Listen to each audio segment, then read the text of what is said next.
Vishu special video ആണ്. ഇന്നത്തെ recipe അവിയലാണ്. പാലക്കാടൻ അവിയൽ, നല്ല വെള്ള കളറിലുള്ള തൈരൊക്കെ ഒഴിച്ചുണ്ടാക്കുന്ന അവിയലിനാണ്. പാലക്കാടന്നെ ഞാൻ ഉണ്ടാക്കണ പോലെ തന്നെ ആയിരിക്കില്ല നിങ്ങൾ ഉണ്ടാക്കണത്. എന്തെങ്കിലുമൊക്കെ ചെറിയ ചെറിയ വ്യത്യാസങ്ങൾ ഉണ്ടാവും. അപ്പം ഞാൻ ഉണ്ടാക്കണ അവിയൽ ഞാൻ എൻ്റെ വീട്ടിൽ കണ്ട് കഴിച്ച് ശീലിച്ച ഒരു രീതിയിലാണ്.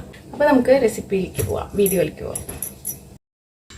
അവിയൽ ഉണ്ടാക്കാൻ വേണ്ടി ഞാനിവിടെ എടുത്തിരിക്കുന്ന കഷ്ണങ്ങൾ വെള്ളരിക്ക എടുത്തിട്ടുണ്ട്, മുരിങ്ങക്കായ, ക്യാരറ്റ്, അതുപോലെ കായ, നേന്ത്രക്കായ കേട്ടോ, നേന്ത്രക്കായയുടെ പച്ച, പിന്നെ കൊത്തവരയ്ക്ക, പിന്നെ ചെറിയൊരു കഷ്ണം കയ്പ്പയ്ക്ക എടുത്തിട്ടുണ്ട്, പിന്നെ കുമ്പളങ്ങ, പയറ്, ചേന. ഇത്രയും കഷ്ണങ്ങളാണ് എടുത്തിരിക്കുന്നത്. ഇത്രയും കഷ്ണങ്ങളാണ് നമ്മളിവിടെ അവിയലിന് എൻ്റെ വീട്ടിൽ എടുക്കാറുള്ളത് കേട്ടോ. പിന്നെ ഒരു ചെറിയ കഷ്ണം കയ്പ്പയ്ക്ക ഇടുന്നത്, അതുകൊണ്ട് ഒട്ടും കയ്പ്പ് ഉണ്ടാവില്ല കേട്ടോ. അവിയലിന് കയ്പ്പയ്ക്ക ഇട്ടാൽ ഇനി കഴിക്കില്ലേ എന്ന് എല്ലാവരും ചോദിക്കേണ്ട, കയ്പ്പേ ഉണ്ടാവില്ല, അറിയ പോലും ഇല്ല കയ്പ്പയ്ക്ക ഇട്ടിട്ടുണ്ടെന്ന്. അപ്പോൾ ഈ കഷ്ണങ്ങളെല്ലാം കൂടിയിട്ട് നമ്മൾ ഒരു പാനിലേക്ക്, നമ്മൾ അവിയലുണ്ടാക്കുന്ന പാനിലേക്ക് വെച്ച് കൊടുക്കുക. അതിനുശേഷം അതിലേക്ക് ഒരു 1/4 ഗ്ലാസ് വെള്ളം ഒഴിച്ച് കൊടുക്കുക. അധികം വെള്ളം ഒഴിക്കേണ്ട, 1/4 ഗ്ലാസ് ഒഴിച്ചാൽ മതി. കാരണം കുമ്പളങ്ങയിൽ നിന്നും വെള്ളരിക്കയിൽ നിന്നൊക്കെ ഇത്തിരി വെള്ളം ഇറങ്ങും. പിന്നെ ഒരു ടേബിൾ സ്പൂൺ തൈര് ഒഴിച്ചിട്ട് നന്നായിട്ടൊന്ന് മിക്സ് ചെയ്ത് കൊടുക്കുക. എല്ലാം കഷ്ണങ്ങളൊക്കെ നന്നായിട്ടൊന്ന് മിക്സ് ചെയ്തിട്ട് നമ്മൾ അടച്ച് വെച്ചിട്ട് ഒരു മീഡിയം ഫ്ലെയിമിൽ കഷ്ണങ്ങൾ വേവിച്ചെടുക്കുക. കഷ്ണം വെന്ത് വരുന്ന സമയം കൊണ്ട് നമുക്ക് ഇതിൻ്റെ അരപ്പ് റെഡിയാക്കി എടുക്കാം. അപ്പോൾ അതിനൊരു 5-6 പച്ചമുളക് ഞാൻ എടുത്തിട്ടുണ്ട്, പിന്നെ ഏകദേശം ഒരു അരമുറി തേങ്ങ ചിരവിയതും. ഇതെല്ലാം കൂടി നന്നായിട്ട് ആദ്യം ഒന്ന് ചതച്ചെടുക്കുക. പിന്നെ അതിന് ശേഷം ഒരു 1/2 കപ്പ് തൈര് ഒഴിച്ചിട്ടൊന്ന് അരച്ചെടുക്കുക.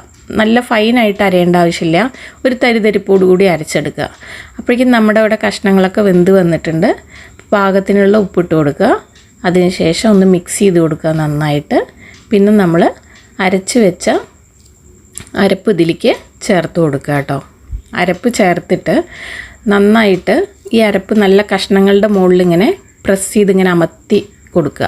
പിന്നെ കുറച്ച് കറിവേപ്പിൻ്റെ ഇലയും കൂടി അതിൻ്റെ മുകളിൽ ഇട്ട് കൊടുത്തിട്ട് നമ്മൾ അടച്ച് വെച്ചിട്ട് ചെറിയ ഫ്ലെയിമിൽ, ഏറ്റവും ലോ ഫ്ലെയിമിൽ 1 മിനിറ്റ് ഒന്ന് അങ്ങനെ വെക്കുക. അതിന് ശേഷം അടപ്പ് തുറക്കുക. പിന്നെയാണ് നമ്മളിത് നന്നായിട്ട് കഷ്ണങ്ങളുമായിട്ട് ഈ അരപ്പൊന്ന് മിക്സ് ചെയ്യുക കേട്ടോ. നന്നായിട്ട് മിക്സ് ചെയ്ത് കൊടുക്കുക.